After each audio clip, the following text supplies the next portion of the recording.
The rain battered the dusty window of a cramped attic where Elliot hunched over a battered typewriter. The machine, its keys faded and cold, had appeared on his doorstep with no note. Desperate for inspiration, he fed it a blank sheet and began to type. Each word echoed in the silence. He sat alone, unaware of the shadow behind him. The carriage dinged. The air thickened. Elliot's skin prickled. He glanced over his shoulder. Nothing.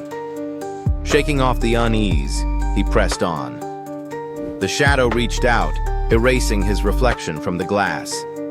A cold draft swept the room. Elliot looked at the window. His reflection was gone.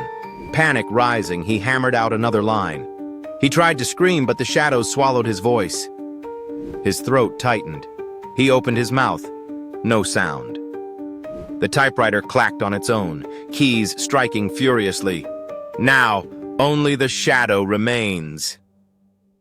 Elliot's vision blurred as darkness crept from the corners, pooling beneath the desk. His hands faded first, then the rest of him. When the morning sun broke through, the attic was empty except for the typewriter, waiting for its next writer.